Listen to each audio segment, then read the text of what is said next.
اس زبان کو محفوظ رکھنا، اس کی حفاظت کرنا۔ میرے نبی پاک صلی اللہ تعالی علیہ وآلہ وسلم نے فرمایا ہے اس زبان کے متعلق، حضور علیہ الصلوۃ والسلام نے فرمایا تم مجھے گارنٹی دو زبان کی، فرمایا مجھے زبان کی اور شرمگاہ کی گارنٹی دے دو، تم مجھے میرے ساتھ وعدہ کرو کہ شرمگاہ کا اور زبان کا غلط استعمال نہیں کرو گے، تم مجھے گارنٹی دے دو میں تمہارا رسول ہو کے تمہیں جنت کی ٹکٹ دے دیتا ہوں، تمہیں گارنٹی ہے میری طرف سے، اس کا صحیح استعمال کرو، غلط استعمال نہ کرو۔ بڑا شوق ہے لوگوں کو بولنے کا، ہر آدمی تجزیہ نگار، اب یقین کریں ہر آدمی تبصرہ نگار ہے۔ کسی محفل میں آپ بیٹھ جائیں، شاید ہی ہے کوئی آپ کو بولنے کا موقع دے، ایک کی بات مکمل نہیں ہوتی، دوسرا کہتا ہے تجھے نہیں پتا، مجھے تجھ سے زیادہ پتا ہے، تیسرا اس سے زیادہ۔ گھروں میں بحث ہوتی ہے، گھروں میں بحث، یہاں تک حال خراب ہے کہ ابا جی اور صاحبزادہ جی کی بحث ہوتی ہے۔ میرے رسول پاک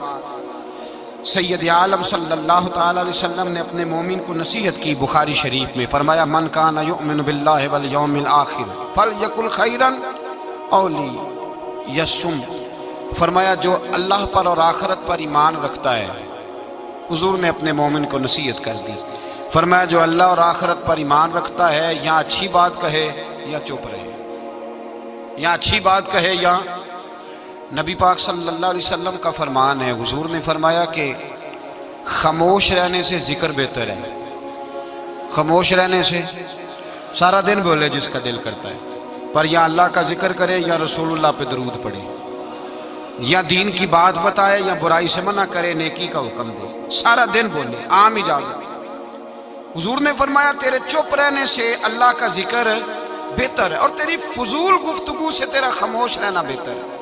لا یعنی باتیں، مبہم باتیں جن کا کوئی تعلق نہیں، جن کی کوئی ضرورت نہیں، سارا دن ان پر بحث ہے، سارا دن اس پر گفتگو ہے۔ میرے حبیب پاک سید عالم صلی اللہ تعالی علیہ وآلہ وسلم نے زبان کو پکڑ کر فرمایا تھا، زبان کو پکڑ کر ایک صحابی نے کہا یا رسول اللہ، اس حدیث کو یاد رکھیے گا، کہا حضور آپ کو کیا لگتا ہے، کیا لگتا ہے آپ کو کہ سب سے زیادہ کس بات کا خوف ہے اپنی امت پہ، کیا ہو جائے گا، کس بات سے آپ اتنے پریشان رہتے ہیں؟ تو نبی کریم علیہ السلام نے زبان اقدس کو ہاتھوں سے پکڑ لیا، فرمایا تمہارے وجود کے اس حصے سے مجھے بڑا ڈر لگتا ہے، یہ جو تمہارے وجود میں زبان ہے نا، چھوٹا سا ٹکڑا، اس حصے سے مجھے بڑا۔ ہمارے استاذ گرامی ایک لطیفہ سنایا کرتے تھے محبت کے ساتھ، اچھا جو لطیفہ خواتین کے حق میں مضر ہونا، مرد اسے رٹا لگا کے یاد کر لیتے، حالانکہ یہ دونوں کے حق میں بات ایک جیسی ہے۔ وہ کہا کرتے تھے کہ زبان جو ہوتی ہے نا یہ نقصان کرتی ہے۔ وہ فرماتے تھے کہ ایک پیر صاحب کے پاس بی بی گئی تو اس نے کہا میرا خامن جھگڑا بڑا کرتا ہے، سویرے لڑائی شروع ہوتی ہے تو شام تک، اور شام کو شروع ہوتی ہے تو جاری رہتی ہے۔ پیر صاحب نے تعویذ دیا، اللہ کے بندے تھے، انہوں نے کہا جب تیرا خامند آئے تو نے یہ تعویذ اپنی زبان کے نیچے رکھ لینا اور دونوں دانتوں سے دبا، جب خامند جھگڑا کرے تو نے دباتے جانا۔ وہ آئی 15 دن کے بعد مٹھائی کا ڈبہ لے کے، کہنے لگی صاحب لڑائی ختم ہو گئی ہے، جھگڑا ختم ہو گیا ہے۔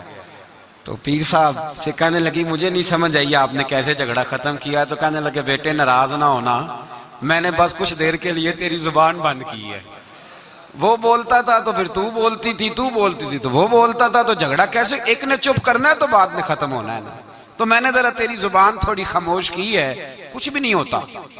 خاموش رہنے والا آدمی کا پلڑا بھاری رہتا ہے، یہ یاد رکھیں، جو چپ کر گیا وہ بچ گیا، من سمت نجا، حضور فرماتے ہیں جو چپ کر گیا وہ نجات پا گیا، جو شور کرے اس کو بھی لتاڑے، اس کو بھی لتاڑے، اس کو بھی لتاڑے۔ نبی پاک صلی اللہ علیہ وسلم نے فرمایا جو مومن خاموش بیٹھا ہو نا اس کے پاس جا کے بیٹھا کرو، وہ تو کوئی حکمت والا شخص ہے، وہ تو کوئی حکمت والا ہے، اس کے پاس جا کے بیٹھو۔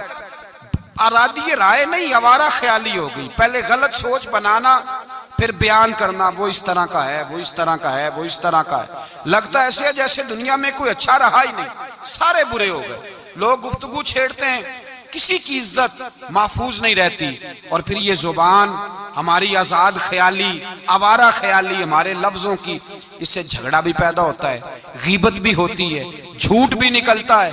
جو آدمی زیادہ باتیں کرتا ہے وہ لوگوں کے راز بھی بیان کرتا ہے، وہ بہت ساری خطاؤں کا پتلا بن جاتا ہے. اور نبی پاک سید عالم صلی اللہ تعالی علیہ وسلم نے جب اس کو بیان کیا تو حضور نے فرمایا یاد رکھو، باتیں زیادہ نہ کرو، سوچ کے بولا کرو، تولا کرو تم کیا کہہ رہے ہو، اپنے لفظوں پر غور کیا کرو.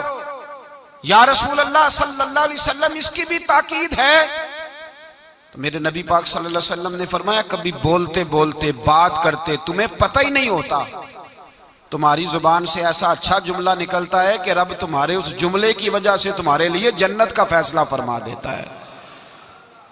اور حضور نے دوسرا پہلو بھی بیان کیا، فرمایا سوچا کرو، بات کرتے وقت سوچا کرو، غور کیا کرو، خیال کیا کرو. کبھی تمہاری زبان سے ایسا جملہ نکلتا ہے، ایسا فکرہ نکلتا ہے، ایسا فکرہ تمہیں نہیں پتا ہوتا تم کیا کہہ گئے ہو، لیکن اس ایک جملے کی وجہ سے رب تمہارے لیے جہنم کا فیصلہ کر دیتا ہے، جہنم کا. ہم لوگ نا بعض اوقات کسی شخص کے بارے میں ایسا سخت لفظ بول دیتے ہیں، بندہ غریب ہوتا ہے، کبھی مجبور ہوتا ہے، وہ جواب نہیں دے پاتا، اس کے پاس طاقت نہیں ہوتی، وہ ڈرتا ہے. لیکن یہ جو لفظوں کا زخم ہوتا ہے نا، یہ روح پہ زخم لگا جاتا ہے. ساری زندگی بات بھولتی نہیں، ساری زندگی نہیں بھولتی، ساری زندگی. ایک شخص نے مجھے کہا کہ میں بیمار ہو گیا ہوں، فلاں آدمی مجھ سے ناراض ہے، میری صلح کرا دیں.